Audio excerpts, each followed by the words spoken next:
Today's episode of the Real Vision Daily Briefing is sponsored by Kalshi. We've talked about a few key events on this show recently, notably the debt ceiling negotiation going on right now. And we've come across a platform that allows you to trade directly on its outcome. Kalshi is a federally regulated exchange backed by Sequoia Capital, Y Combinator, Charles Schwab, and other top investors that have invented a new asset class, event contracts. Event contracts allow investors to take yes or no positions on events such as whether the US will default on its debt obligations, whether the Fed will hike rates in June, what Biden's approval rating will be next month, and much more. Kalshi's event contracts allow you a chance to profit from being right about where the world is heading in targeted ways, and is offering Real Vision listeners $15 when they sign up using the link kalshi.com/realvision right now. Again, that's kalshi.com/realvision to claim your $15 credit now.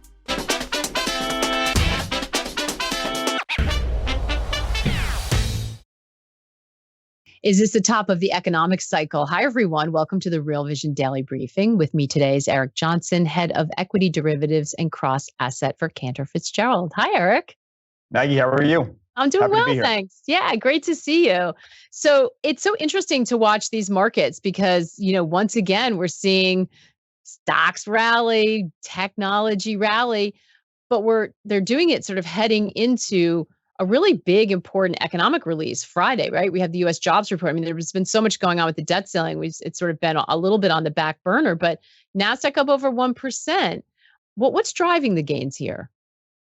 So I think, as far as, tomorrow's number, I think it's really going to matter only if it's a extreme number in either direction.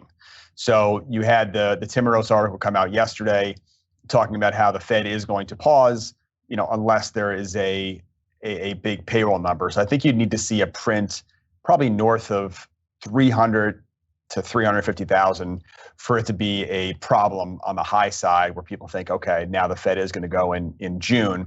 And then I think on the downside, it would have to be probably below 100,000 to get those, real economic concerns going. Anywhere in the middle, and equities probably take it okay.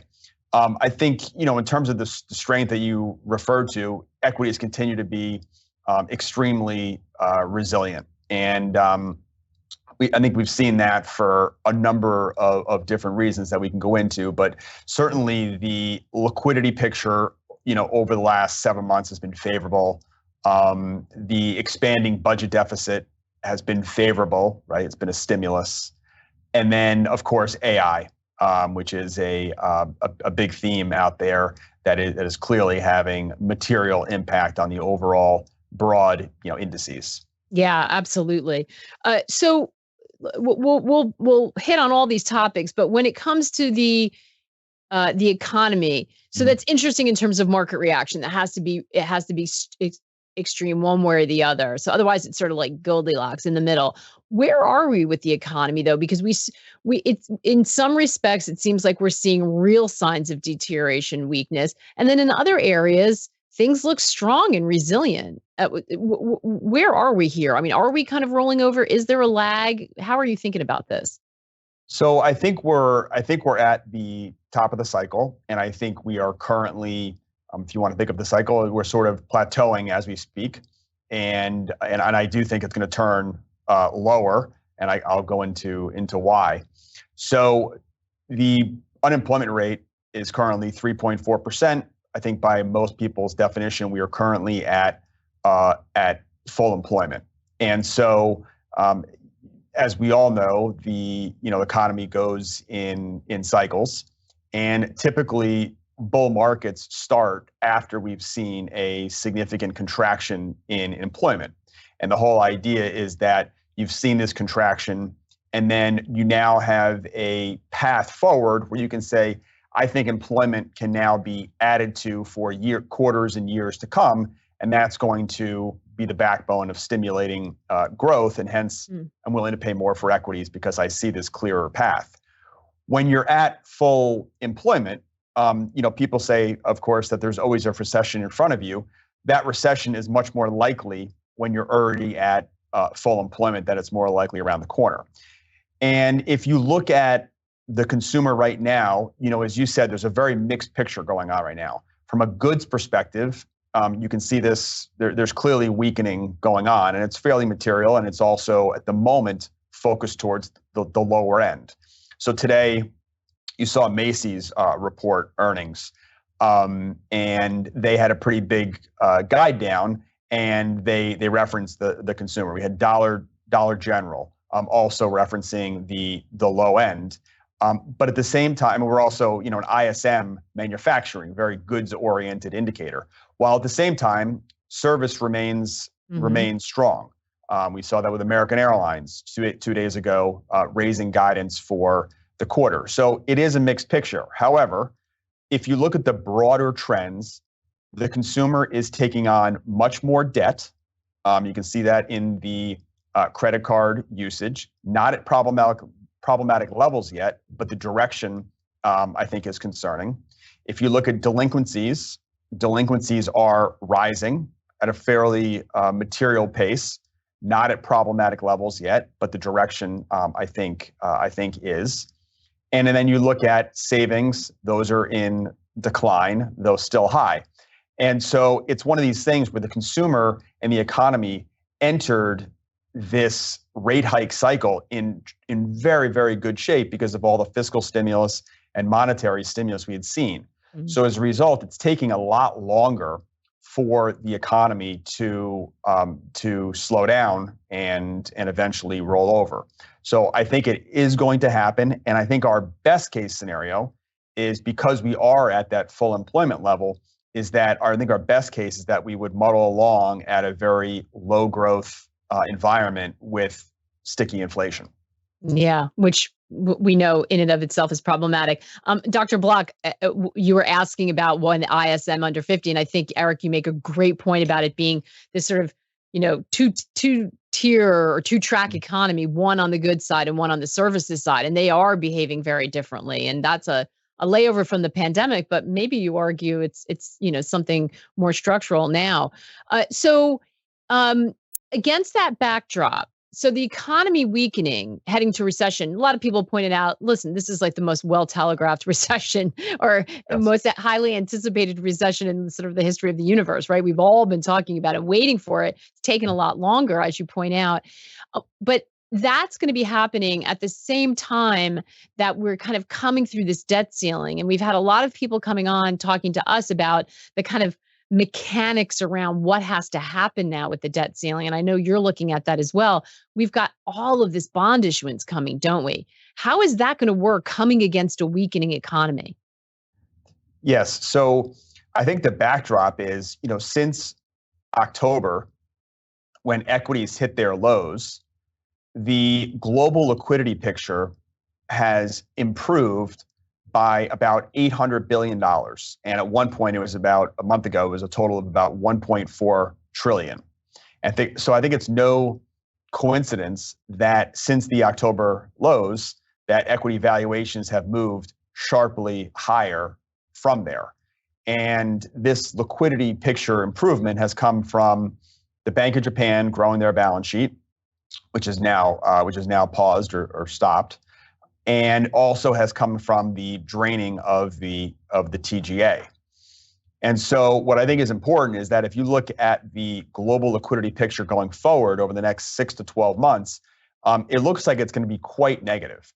And part of it is the refilling of the TGA, which could be $500 billion. Now, some of that, I think, will come from reverse repos, which will negate part of it. But I do think that there will be a pretty significant drain from there. But then it goes beyond that, because in addition, you're going to have the LTRO in Europe, rolling off. You're going to have the ECB and the Fed continuing to be in QT mode, $95 billion a month from the Fed. And then do the loans that the Fed just made that just, jumped, it caused a significant rise in their balance sheet, do those start to roll off over the next 6 to 9 months? So I think that there are, and then we of course have a new Fed governor at the Bank of Japan, and so that's unlikely to see the liquidity that we've seen over the past 8 months. So I think the liquidity picture is very negative, and I think the correlation remains very high. And so although people are talking about the liquidity drain coming, and many people are talking about the recession possibly coming, I think when those things happen, which I do think both are going to happen, they're going to be negative for risk assets. And if equities were to go down, which we think that they will, that will then actually have an exacerbating negative impact on the economy. Yeah, I think that's the worry, and sort of what a lot of you are putting together for us, that you have these things happening at the same time, which is problematic, confusing it all when we look at well, first of all, so let's stick to bonds for 1 second. If that's the case, when you're looking at this issuance, what is that going to mean for bond yields? Because if we were going into a recession, you would think maybe yields have to come down to reflect that, if we're finally getting there. But then now you have all this issuance and some people talking about, which cart's going to lead here, because that has the potential to put upward pressure on yields, right? That's right. And on top of that, you have the 10-year yield, which is 180 basis points below the 3-month yield. So it's pricing in already that you're going to see a significant decline in inflation, and that's most likely due to a weakening economy. That's going to allow the Fed to eventually cut. And it's pricing in a pretty, high degree of likelihood and of that happening, and the magnitude pretty significant. You've never seen, at least in the last 40 years, this type of discount in the 10-year yield relative to the 3-month. And to your point, there are cross currents, because eventually the Fed's is going to initially issue bills, but then they'll roll down the road some of that into notes and bonds. And so that will be something that will put upward pressure. I think the continued with the Fed likely holding, I think for some bit, I think that'll also be a tether higher in yields. But then the counterbalance, of course, will be the weakening economy. What I would say is that right now, equities and the bond market, to me, are very much out of sync. Mm-hmm. And that right now, I believe that they're saying, two very different things around what the outlook is for the economy. Because although people are talking about a recession, I do not believe at all it's reflected in equity prices. Yeah, and it's really interesting because so we just had Beth Kindig on, who's a guest who was on 3 Ideas at the beginning of the year, made a really, really bullish call on technology, specifically NVIDIA, ended up being our top performer for that show because we tracked their performance. And we brought her back sort of mid-year to see how she was feeling. This is what she had to say broadly about the tech sector right now, very much in line with what you were just talking about. Let's listen to a clip from that. Ultimately, we feel very strongly that tech does not operate in an insulated fashion. So if you look at economically sensitive areas such as small caps, transportation, industrials, these are all very weak. And as much as tech is very special, it absolutely gives us the world's most valuable companies. It doesn't operate in a vacuum. So and tech can get hammered harder than others during any kind of macro weakness or weak macro narrative. So we prefer broader leadership, even when we're buying. And we saw buy signals October through February, really. And we've paused overall and just held those positions, let them grow, taking gains when we can. And right now we're not buyers, ultimately. Yeah, that idea that it's hard to see how things stay aloft when you've got the situation deteriorating elsewhere. I think Peter Bookvar put it this way, like everybody breathes the same economic air, right? So like to have one sector. By the way, to hear the full interview, including Beth's view on NVIDIA specifically, and 3 new trade ideas that she likes at this juncture, head over to our platform. If you are not a member, scan the QR code and join. We also have a really fantastic series about AI coming up. I'm going to tell you a little bit about that later in the show. But Eric, I think this is the really difficult thing, right? So, you have this problem that you see liquidity issues, recession issues, the markets, telling you 2 different tales. All of this makes people nervous. And we've been having a lot of people ask, are we in the beginning of a big retracement? But then you've had this really powerful AI narrative that's come along. And I think it's really confusing for people. How are you thinking about both these things? Just today, we had news that Microsoft made another acquisition, CoreWeave, I think, to help, fuel its AI computing power. How are you thinking about that? So, the first thing I would say is it's extremely tricky and challenging. It's a huge variable that's out there. So what we've seen so far is that investors, all think, including myself, that AI is going to be revolutionary, and it's something that's as big as the coming of the internet, or bigger than the iPhone launch, et cetera.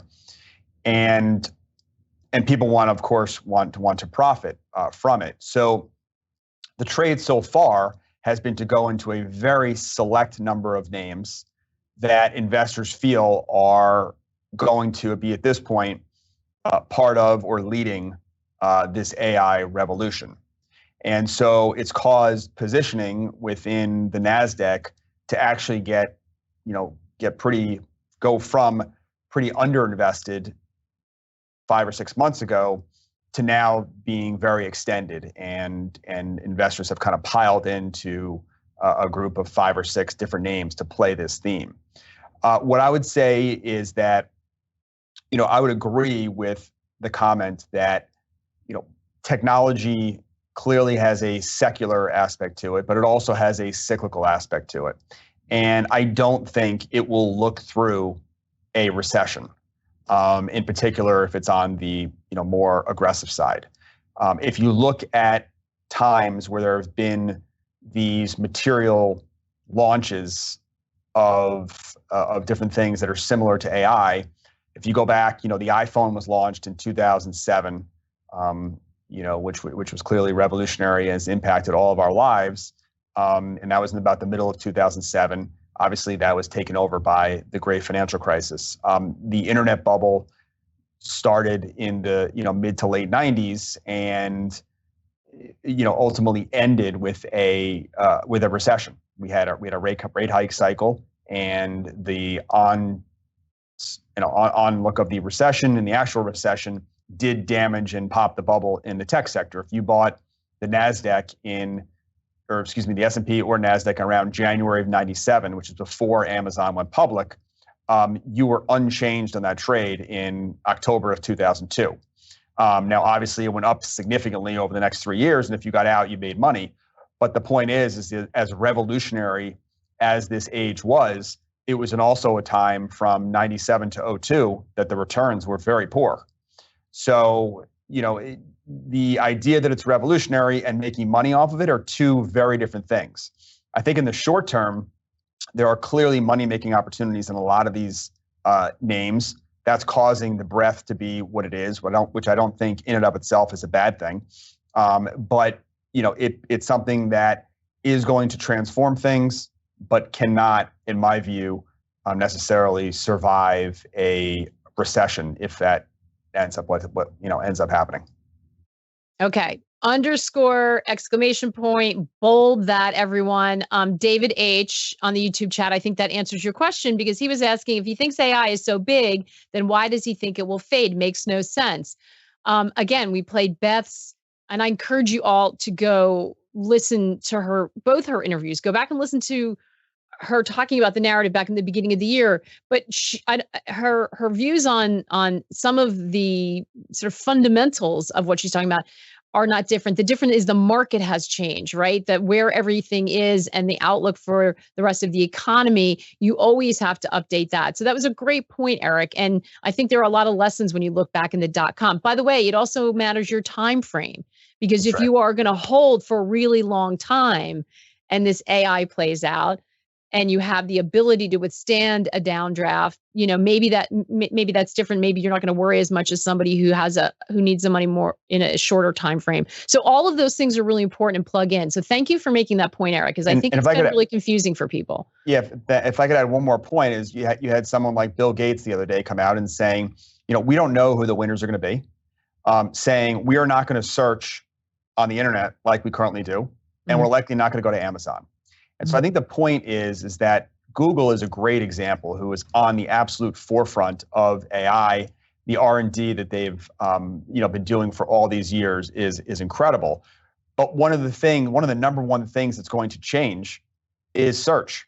And Google has 93% share in search, and it's extraordinarily profitable. So if Google walks away from this and search changes in a material way, and if they walk away with 60% share and different economics, well, sure, that 60% share is great, but they gave up the 93% share in a very profitable search. So transitions are hard. Ask anyone who works in the media company.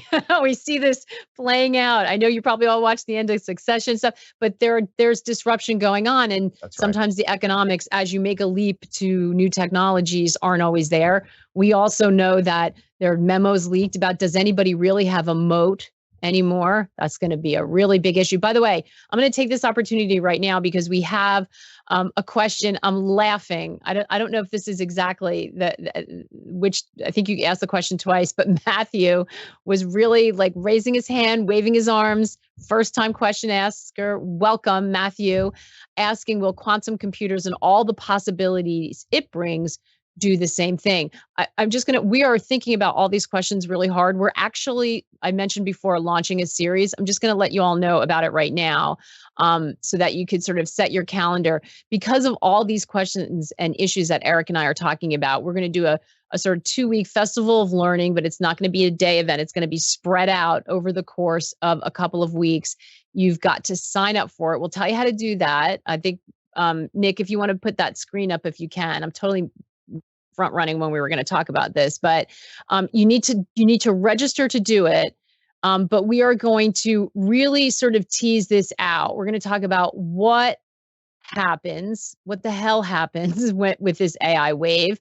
And that includes, from a 30,000 level foot businesses, a relationship between machine learning, AI, tokenization. Matthew, to your point, what happens when quantum computing and AI collide? We're going to have an expert in quantum computing. I did an event with him, Nardo. He's amazing.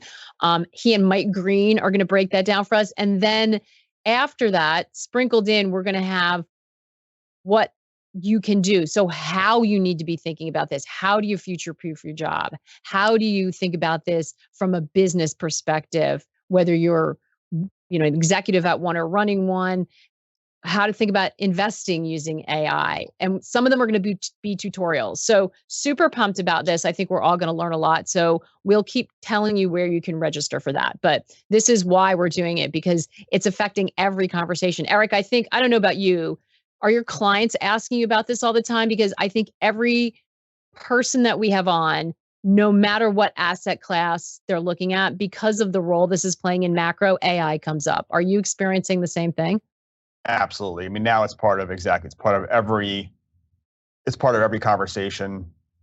It's part of what, it's part of my, job. I'm using AI as we speak, and other people are, and, everyone knows it's going to be transformational, and there's more questions than answers around how to profit from it and what the impact is. So, but absolutely, it's part of every conversation I have. Yeah, and who the winners are, right? And we're so early in this that there's a lot to unwind. So Matthew, make sure you roll up for that conversation with Mike Green and Nardo.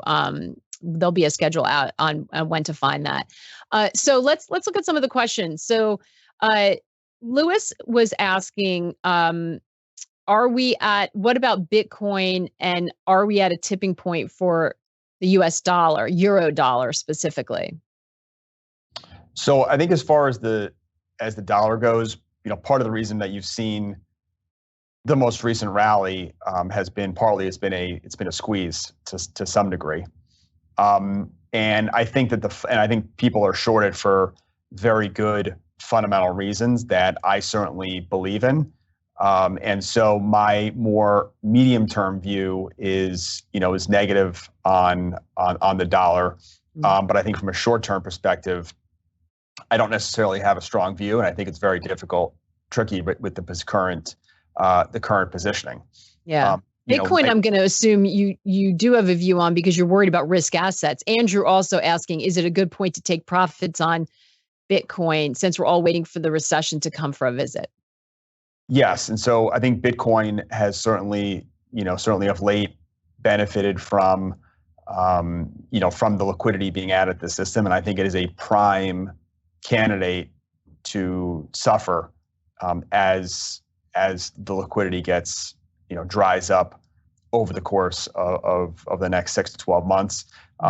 Also, if you look at the money supply continues to be negative. Right now, it's about negative 4.5% year over year, which I think will also be a headwind for Bitcoin. So, Ralph asking, what do you think is going to happen to the yield curve over the short to medium term? Yeah, so I think that's a great question. I think part of a hedge for being short equities is to play the yield curve, because like I said earlier, I think it's saying two very different things.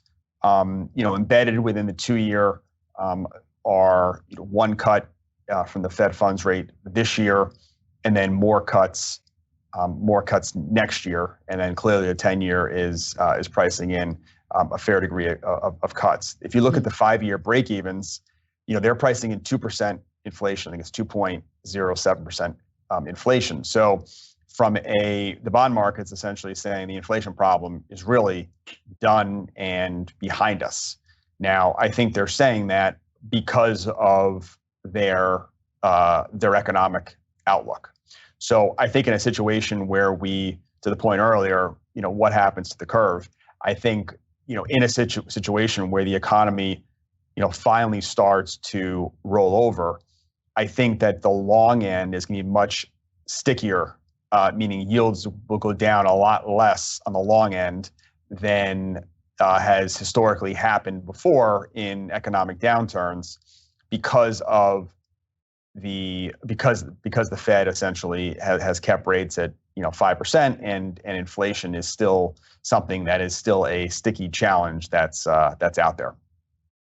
Yeah. So you do see inflation, because this is still I think a matter where people are very divided. You have the people who think inflation is going to stay sticky, and then you have the people who think, because of what we're seeing in the economy, yes, there's some dynamics around the debt ceiling but you're going to see that roll over. But you're not in that. You're in the sticky camp. So yes, and so what I mean by that is, if the economy stays around where it is right now, where we're growing GDP 1-2% a year, then I think inflation is going to, and we have asset prices where they are now, inflation is going to stay a problem. I think the way that inflation will ultimately get squashed is from an economic downturn, from the unemployment rate rising, and from asset prices falling. So absent that, if we fast forward 3 or 4, 5 months from now, and the S&P is above 4,000, the unemployment rate is 3.5%, I think the Fed's going to be hiking more, because I think inflation is going to remain a problem. Housing, inflation, I think, is going to come back, and some of the goods prices that have been softening, I think, would reignite in that scenario. So that's part of the reason why I think that the bear case in equities is attractive, because I think you're going to have this ceiling where, if the economy stays where it is, asset prices stay where they are, then inflation will be a problem, and the Fed will have to get involved again. And so that's sort of the dynamic that I think is going to be looming out there. And I know a lot of people talk about the fact that we just haven't been in that inflationary environment in a really long time. So it's hard to, if you're using the playbook of what we've seen over the last 2 decades, even further than that, 4 decades, it's not going to work this time. Again, this is I think where there's so much sort of divided opinion. We will be doing an AMA or an extended daily briefing with Raul and Darius tomorrow. And I think that we are going to talk about that a lot, because this is sort of core to where a lot of people disagree, especially as we're trying to look out into the second half. Question from Joseph. Eric, could you ask Eric where to put fresh money? Any sectors he likes? I'm going to broaden that out and say any assets. Sure. Where across assets do you see the best either opportunity or at least safety maybe? Sure. So my favorite play right now are money market funds. I know that sounds boring. Right now, money market funds, before fees are yielding 5.35%. After fees are somewhere around 4.8, 4.9. You get some tax benefits depending on which ones you buy. The earnings yield right now is also 5.3%. The last time that the earnings yield and the money market yield were equivalent was in the year 2000. And so this is something that we are not used to, getting an actual yield in money market funds. I know it's been 6 months, but that's a small period of time in the scheme of things. For the last 15 years, essentially it's been zero. And so when we think about risk-free daily liquidity, that type of yield, it's extremely attractive. If we go beyond that and we look within equities, I think that my view has been that you do not want to be in cyclicals and you want to be in secular growth. Now, as a sort of a market neutral strategy, that has now it's played out in a pretty big way, and so now it becomes a lot trickier around where to be. I think healthcare is probably my number one favorite area, because you do get some growth and you also get sort of a much more pure defensive, and has lagged because the choice for secular growth has been to go to tech as opposed to some of the more secular areas of healthcare.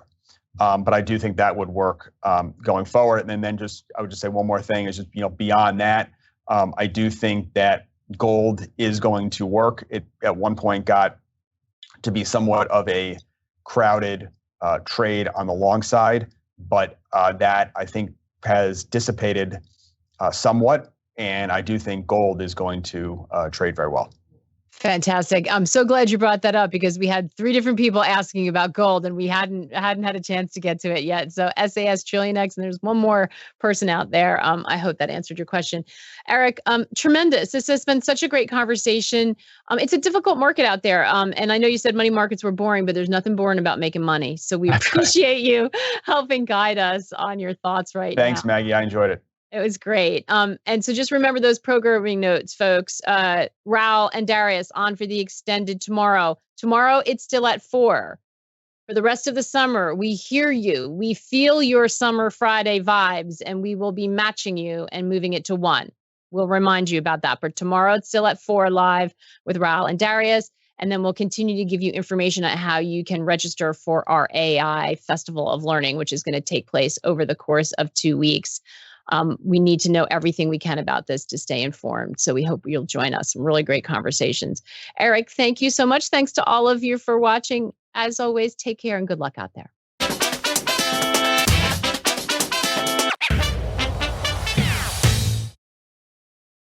This episode of the Real Vision Daily Briefing was sponsored by Kalshi. Kalshi allows investors a chance to profit from being right about the outcome of events. Sign up at kalshi.com/realvision now to claim $15 towards your first event contract today.